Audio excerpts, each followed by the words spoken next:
The grand ballroom of the Intercontinental was a galaxy of shimmering gowns and tailored tuxedos, a universe Zola Adebayo felt she had no right to inhabit.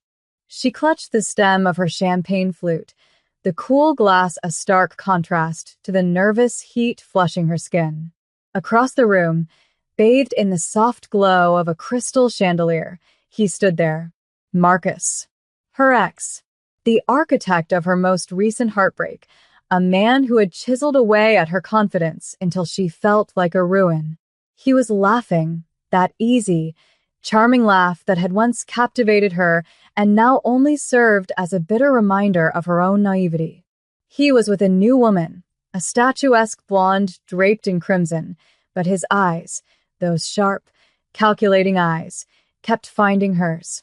He was enjoying this, she knew, enjoying her discomfort. Panic, cold and sharp, began to prickle at the edges of her composure. She had to get out of his line of sight. She had to breathe.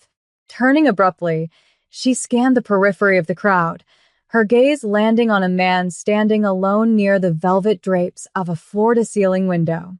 He was a portrait of quiet intensity, his presence a stark anchor in the swirling sea of socialites. He was tall, impeccably dressed in a dark, custom-fit suit that spoke of understated power, and his features were strikingly handsome. Korean, she guessed, with sharp cheekbones and intelligent eyes that seemed to absorb everything around him without effort. He held a glass of whiskey, the amber liquid catching the light, and he seemed utterly unconcerned with the networking and preening that defined the evening. He was simply watching. An idea, born of pure desperation, bloomed in Zola's mind. It was insane. It was forward. But it was better than suffocating under Marcus's triumphant gaze. Taking a steadying breath, she smoothed down the emerald silk of her dress and began to walk, her heart a frantic drum against her ribs. He saw her coming, his gaze shifting from the crowd to her, a flicker of something unreadable in his dark eyes. As she stopped before him, she felt impossibly small, all her practiced corporate confidence deserting her. Her voice, when it came, was a breathy whisper she barely recognized as her own. "I have a strange request," she began, her eyes pleading with him to understand. "Could you dance with me? My ex is watching." She risked a glance over her shoulder, and the man's eyes followed hers, resting on Marcus for a beat before returning to her face. A long moment passed. She expected a polite refusal, a condescending smile. Instead, a slow, almost imperceptible smirk touched the corner of his lips. He set his whiskey glass down on a nearby table with a deliberate, unhurried motion. Then he extended his hand. "He has poor taste," was all he said, his voice a low, smooth baritone that sent an unexpected shiver down her spine. "It would be my pleasure." As his hand enveloped hers, a current of warmth shot up Zola's arm, a startling jolt of electricity that silenced the frantic noise in her head. He led her to the dance floor, his movements fluid and assured, parting the sea of bodies with an effortless grace. He didn't pull her close immediately, instead holding her at a respectful distance as the orchestra swelled into a slow, romantic melody. One hand rested firmly on the small of her back, the other held her hand as if it were a delicate treasure. It was a classic, formal hold, yet it felt more intimate than any touch Marcus had ever given her. The man, whose name she still didn't know, was a phenomenal dancer. He guided her with subtle pressure, a slight turn of his wrist, a gentle squeeze of his hand, anticipating her every move until it felt less like dancing and more like floating. Zola, who had always felt a little clumsy, found herself moving with a grace she didn't know she possessed. She looked up at him, truly looked at him for the first time, and was struck by the intensity of his gaze. He wasn't just going through the motions, he was watching her, his dark eyes searching hers as if trying to read the story written there. "Zola," she said, her voice a little stronger now, buoyed by his steady presence. "My name is Zola. A genuine smile finally broke through his stoic facade, transforming his handsome features into something breathtaking. "Jinwoo," he replied. "And Zola, you can relax. You're safe with me." The words were simple, yet they landed with profound weight. Safe. When was the last time she had felt that? She allowed herself to melt just a little, the rigid tension in her shoulders easing. From the corner of her eye, she saw Isabella, her direct superior and a woman who thrived on office gossip, watching them with a predatory gleam in her eyes. Zola's stomach tightened, but then Jinwoo dipped her unexpectedly, a playful, elegant movement that made her gasp and then laugh, a real, unforced laugh. When he brought her back up, their faces were closer, and she could smell the faint, clean scent of his cologne, a subtle mix of sandalwood and something distinctly masculine. The song was ending, and a part of her mourned it. Just as the final note faded, a sneering voice cut through their bubble. Well, look who cleaned up. It was Marcus, his arm possessively around the blonde, his smile a cruel slash across his face. "Finding new toys already, Zola?" Before Zola could even form a response, Jinwoo stepped slightly in front of her, a subtle but definitive shielding gesture. He didn't raise his voice, he didn't posture, but the sheer force of his quiet confidence seemed to suck the air out of the space around them. "I believe," Jinwoo said, his voice dropping to a dangerously calm level. "The lady and I were having a private moment." He held Marcus's gaze, and Zola saw a flicker of genuine fear in her ex's eyes before he scoffed, grabbing his date's arm and stalking away. Jinwoo turned back to Zola, his expression softening. "Are you all right?" She could only nod, her throat tight with a mixture of shock and a bewildering sense of gratitude. Who was this man? The following Monday morning, the sterile, air-conditioned chill of the boardroom was a world away from the warmth of the ballroom. Zola sat at the long, polished mahogany table, her portfolio open, her heart hammering against her ribs with a familiar pre-presentation anxiety. Today was the day. The official introductory meeting with executive team from Daehyun Group, the Seoul-based conglomerate considering a multi-billion-dollar merger with their firm. This deal was her baby. She had spent the last 6 months leading the research and proposal team, and a successful presentation today would all but guarantee her the senior project director promotion she so desperately coveted. Isabella sat opposite her, a picture of smug composure, already currying favor with the existing board members. Zola's friend, Chloe, shot her an encouraging thumbs up from further down the table. The boardroom doors swung open, and Mr. Henderson, their current CEO, walked in, beaming. "Good morning, everyone. It is my distinct honor to introduce you all to the new Chief Executive Officer of the Daehyun Group, the man who will be making the final decision on this merger." Zola looked up, a polite, professional smile plastered on her face, ready to impress. The man who walked in behind Mr. Henderson was not some stern, older executive. It was him. It was Jinwoo. He was dressed in a sharp, navy blue suit, his hair impeccably styled, but his eyes were the same, intense, perceptive, and now, fixed directly on her. A slow-burning fire of pure, unadulterated horror crawled up Zola's neck. The man she had asked to be her fake dance partner, the stranger she had whispered her secrets to in a moment of panic, was the billionaire CEO who held her entire career in his hands. Dramatic irony wasn't a strong enough term for this. This was a cosmic joke of epic proportions. Jinwoo's expression was impassive, betraying nothing, but she saw it. A brief, almost imperceptible flicker of recognition in his eyes as they met hers. He knew. Of course he knew. He took his seat at the head of the table, the seat of ultimate power, and the meeting began.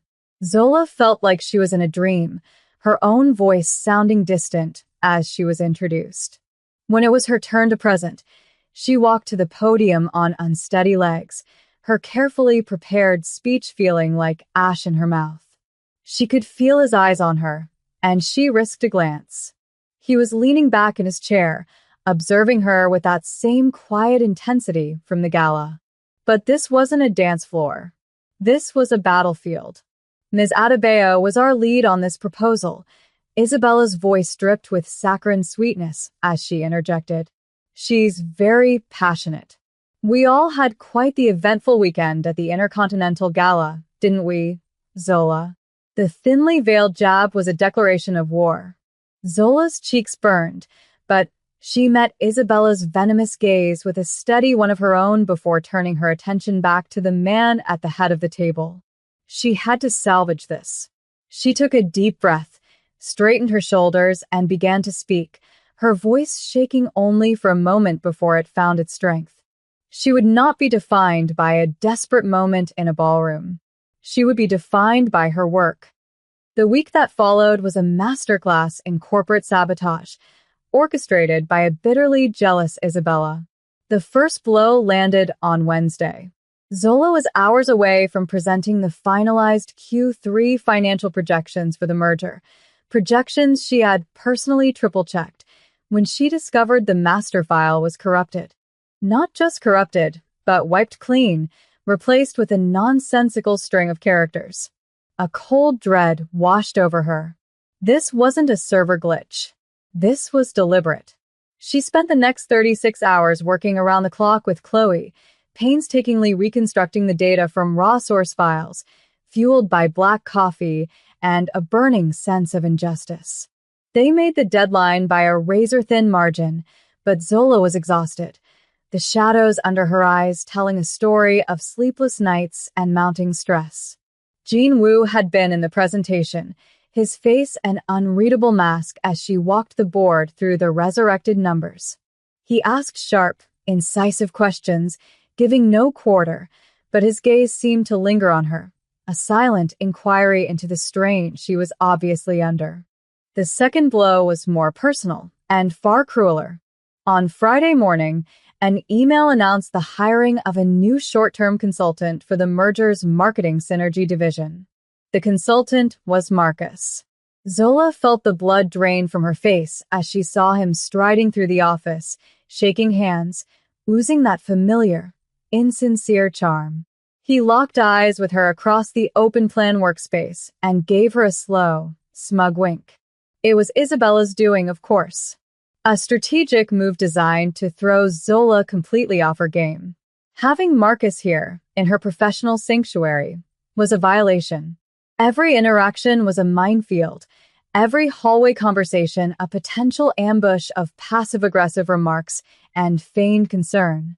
"You look tired, Z," he'd say, leaning against her desk. "Burning the midnight oil? You always did take things too seriously."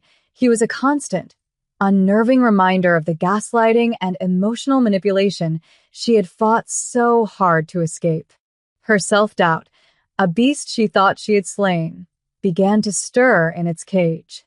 Chloe was her rock, a fierce defender in the face of the onslaught.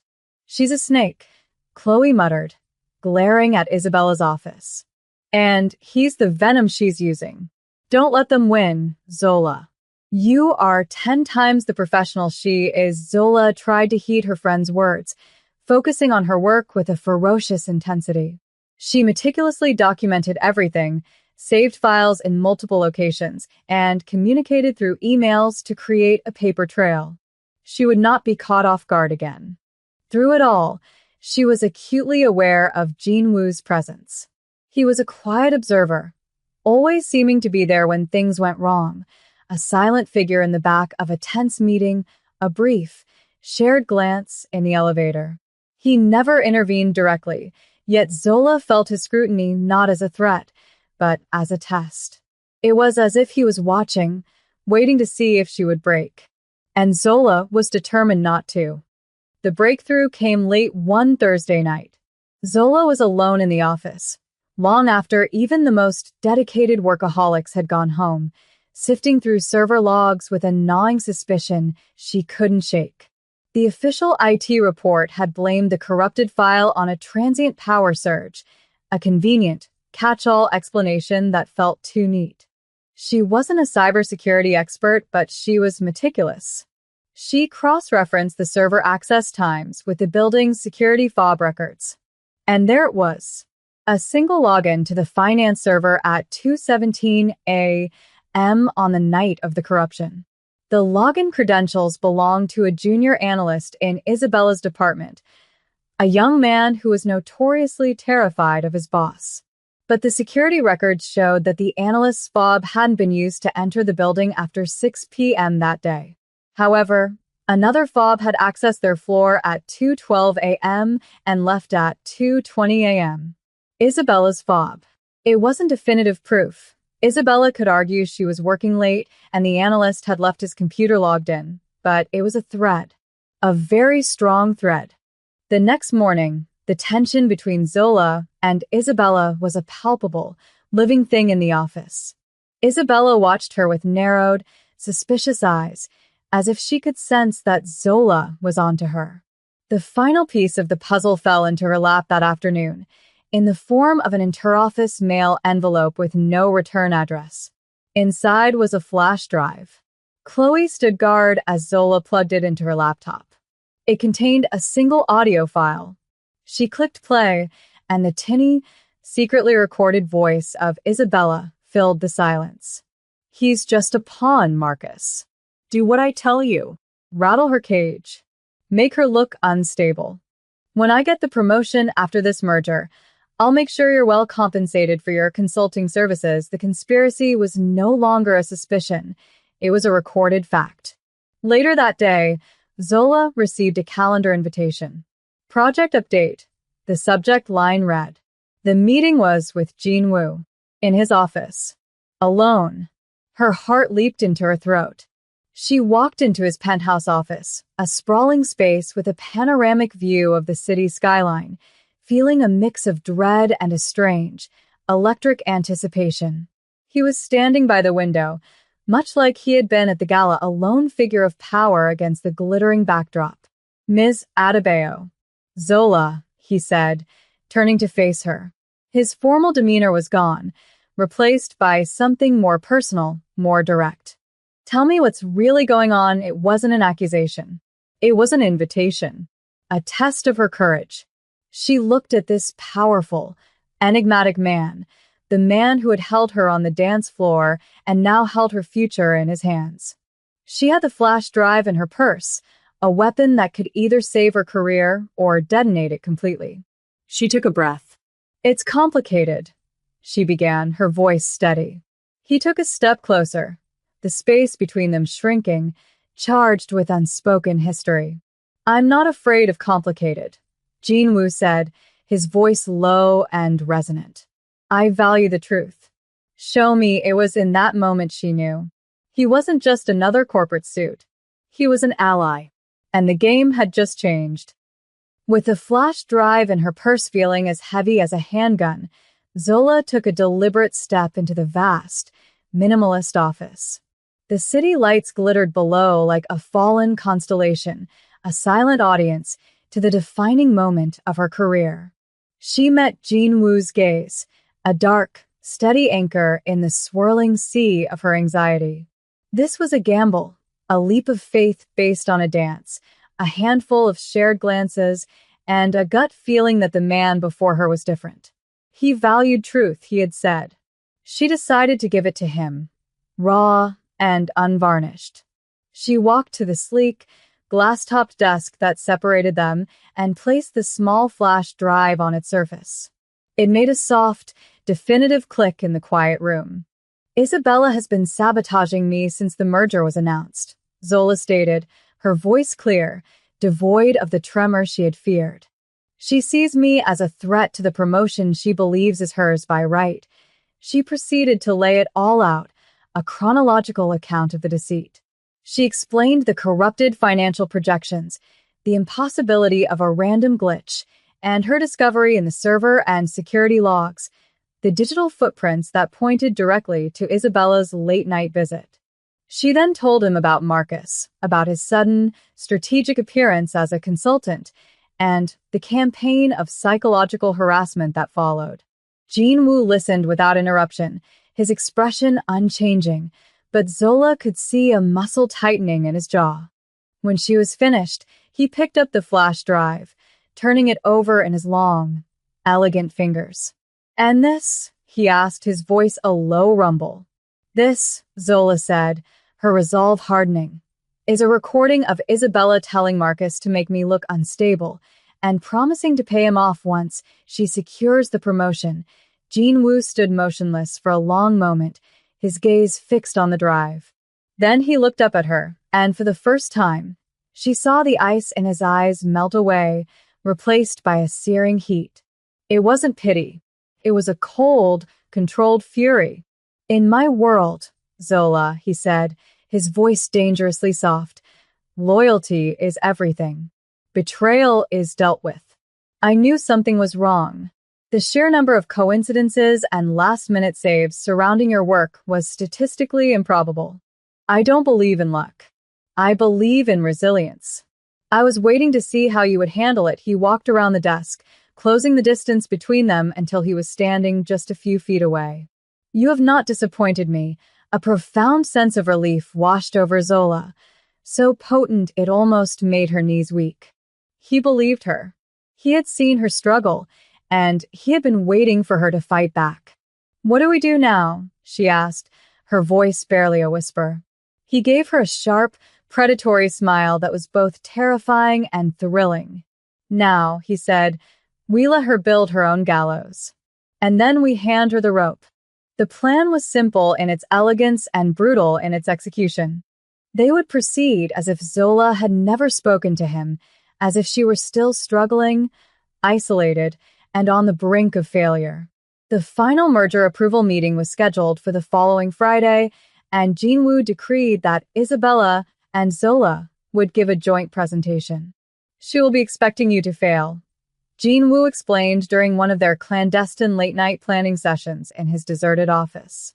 "She will try to seize the moment, to present herself as the hero who saved the deal from your incompetence. We will give her every opportunity to do so." Over the next week, Zola played the part of a woman unraveling. She let Marcus's taunts seem to land, feigning frustration. She appeared flustered in team meetings, allowing Isabella to publicly correct her on minor points, a smug, triumphant look on the older woman's face. It was a difficult, draining performance, but the knowledge that Jin-woo was her silent partner, a powerful, unseen force watching from the wings, gave her a strength she had never known. Their strategy sessions became the anchor of her week. After the office emptied, she would take the private elevator to the penthouse floor. There, surrounded by blueprints and financial models, they would work, the city lights their only witness. The line between professional and personal began to blur in those quiet hours. He would order dinner, and they would eat from takeout containers spread across his billion-dollar desk, the conversation drifting from market projections to their pasts. She learned he had built his empire from the ashes of his family's disgraced company, that his quiet demeanor masked a relentless drive. He, in turn, drew out her story, not just of Marcus, but of her ambitions, her dreams, the things that truly drove her. One night, as she was packing up to leave, her shoulders aching with exhaustion, he stopped her. "You're doing well," he said, his voice softer than she was used to. "This isn't easy. I just want it to be over," she confessed, looking up at him. The intensity of his gaze made her breath catch. He was standing so close she could feel the heat radiating from his body. He reached out, his thumb gently brushing away a stray eyelash from her cheek. The touch was featherlight, yet it sent a jolt of lightning through her entire system. His fingers lingered for a moment too long, a silent question passing between them. The air grew thick, charged with an undeniable current. "Soon," he promised, his voice a low murmur that was for her alone. He dropped his hand, and the moment was broken, but the electricity of it remained, humming under her skin all the way home. The trap was set. The players were in position. And for the first time, Zola wasn't afraid. She was ready. The night before the final presentation, the air in the city seemed to crackle with anticipation. Zola had gone over her part of the presentation 100 times, her notes memorized, her counter-arguments prepared. Yet a nervous energy still thrummed beneath her skin. Just as she was about to call it a night, her phone buzzed. It was a text from Jinwoo. "Are you ready for tomorrow?" She smiled. "As I'll ever be." A moment later, another text came through. "I'm downstairs." "Let me buy you a drink." "You've earned it." Her heart did a frantic little flip. She found him parked in a sleek black car, the kind that purred rather than rumbled. He wasn't in his usual power suit, but a simple black cashmere sweater that made him look younger, more approachable. He took her to a quiet, dimly lit jazz bar, a hidden gem tucked away from the city's frantic pace. The pretense of business was gone, replaced by an easy intimacy that felt both new and strangely familiar. "I have a confession," he said, swirling the amber liquid in his glass. "The night of the gala. I knew who you were." Zola froze, her glass halfway to her lips. "You did." He nodded, a wry smile playing on his lips. "I make it a point to know everything about the key players in a deal of this magnitude. I had read your file. I knew you were the lead on the proposal. I was intrigued." He leaned forward, his voice dropping. "And then this beautiful, incredibly brave woman in a green dress walked up to me and asked me to dance because her ex was watching. How could I possibly say no?" Zola felt a blush creep up her neck. All this time, she thought she had been a complete stranger to him, a random face in the crowd. But he had been watching her even then. The knowledge was both terrifying and exhilarating. "You were testing me," she realized aloud. "From the very beginning, I was," he admitted, his eyes holding hers. "I needed to know if the brilliant strategist on paper had the strength to survive in a boardroom full of sharks. You've proven you're not just a survivor, Zola. You're a queen." The word hung in the air between them, shimmering with unspoken meaning. After the bar, he drove her home, the comfortable silence in the car filled with everything that hadn't been said. He walked her to the door of her apartment building, the cool night air wrapping around them. Under the soft glow of the entrance light, he stopped, turning to face her fully. "Tomorrow," he said, his voice a low, serious murmur, "you will take back your power. You will show them all who you are, and you will do it with grace and with fire." He reached up, cupping her face in his hands, his touch gentle but firm. "But tonight, just be Zola." And then he leaned in and kissed her. It wasn't a tentative, questioning kiss. It was a kiss of certainty, of pent-up admiration and a deep, simmering passion. It was a kiss that tasted of whiskey and promises, a kiss that silenced all the remaining doubts in her mind and set her soul ablaze. When he finally pulled back, they were both breathless. "Get some rest," he whispered, his forehead resting against hers. "You have a war to win in the morning." The main boardroom felt like a gladiatorial arena. Sunlight streamed through the floor-to-ceiling windows, illuminating the dust motes dancing in the tense air. The entire board was present, along with Mr. Henderson, Marcus, Isabella, and Zola. Jinwoo sat at the head of the long table, a silent, imposing judge presiding over the proceedings. Isabella began the presentation, her voice smooth and confident. She was at the top of her game, weaving a compelling narrative of the merger's potential, seamlessly integrating Zola's research as her own. Zola stood beside her, playing her part, appearing slightly nervous and deferential. She could feel Marcus's smug gaze on her from across the table. The trap was sprung halfway through. "While the overall projections are strong," Isabella said, adopting a tone of grave concern, "I would be remiss if I did not bring a potential issue of internal instability to the board's attention." She clicked to a new slide, which showed a fabricated email chain. In it, Zola appeared to be communicating with a competitor, sharing sensitive data. "I discovered this last night," Isabella said, her voice dripping with false regret. "It appears Ms. Adebayo's personal duress, which we have all witnessed, may have led to a catastrophic lapse in judgment. A collective gasp went through the room. Mr. Henderson looked at Zola, his face a mask of disbelief and horror. Marcus leaned back in his chair, a triumphant smirk on his face. This was it. The moment of her execution. Zola felt a strange calm settle over her. She looked at Jinwoo, who gave her a single, almost imperceptible nod. It was time. That is a very serious accusation, Isabella, Zola said, her voice ringing with newfound confidence, cutting through the stunned silence. She walked to the podium, taking control of the presentation. And it's a very clumsy fabrication. With a click of her own remote, she brought up her own slide. It showed the email's header information, a string of technical data. As you can see from the IP address and metadata, that email originated not from my computer, but from a terminal in the marketing department, specifically the one assigned to our temporary consultant, Mr. Davis. Marcus's smirk vanished, replaced by a pasty white shock. Zola didn't stop. She methodically, clinically dismantled every lie, presenting her own documented evidence, the server logs, the security fob records, the restored, original financial models that showed Isabella had been subtly altering numbers to overstate her own department's contributions. The boardroom was utterly silent, captivated by the drama. Isabella hasn't just been trying to discredit me, Zola said, her eyes locking on her tormentor.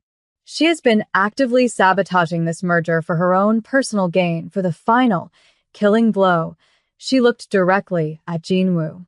With your permission, Mr. Kim, I have one final piece of evidence, he nodded again. Zola pressed a button, and the audio file from the flash drive played through the boardroom speakers.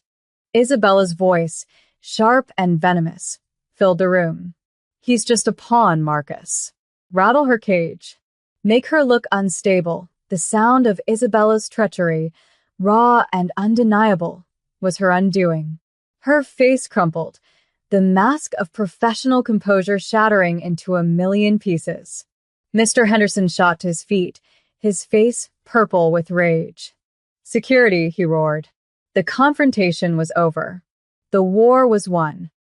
In the chaotic aftermath, as security escorted a sputtering Isabella and a terrified Marcus from the building, a sense of surreal victory settled over Zola. Chloe rushed to her side, wrapping her in a fierce, triumphant hug. Colleagues who had previously kept their distance now offered words of congratulation and admiration. Even Mr. Henderson approached her, his expression a mixture of shame and respect. Ms. Adebayo. Zola. I am profoundly sorry. I misjudged you, and I allowed this to happen under my watch. Zola accepted his apology with a grace that surprised even herself. An hour later, she stood once more in Jinwoo's office. The adrenaline had faded, leaving a quiet, bone-deep satisfaction. He was behind his desk, signing a series of documents with swift, decisive strokes. When he finished, he put the pen down and looked at her, his dark eyes warm with an emotion she was beginning to recognize as pride. The final merger papers, he said simply. It's done. He stood and walked over to her, stopping just before her. I have also just approved a significant promotion. Senior Project Director, heading the entire merger integration team. The position is yours, Zola. You've more than earned it.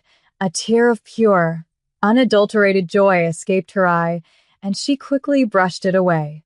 Thank you, Jinwoo, he smiled, a genuine, unguarded smile that lit up his entire face. The thanks are all mine. You've saved this deal and exposed a rot within this company. He closed the remaining space between them, his hands finding her waist. The professional business was concluded. This was personal. I told you he had poor taste, he murmured, his voice a low, intimate rumble, echoing his words from the night they met. He saw a beautiful woman. He never saw the diamond. He leaned in, his lips brushing against hers in a soft, tender kiss that spoke of respect, admiration, and a deep, burgeoning love. So, she whispered against his mouth, a playful curiosity in her voice. This whole mysterious, powerful CEO thing. Is that all there is to it? Or should I be worried about hostile takeovers in more than just the business sense? Jinwoo chuckled, a rich, warm sound that vibrated through her. He pulled her closer, his arms wrapping around her in a possessive, protective embrace. Let's just say, he whispered, his eyes dancing with a dangerous, captivating light, that my family has always been very persuasive. And I always get what I want. He kissed her again, deeply and passionately, and as she melted into his embrace, looking out at the endless city lights that stretched before them, Zola knew she had finally found her own empire.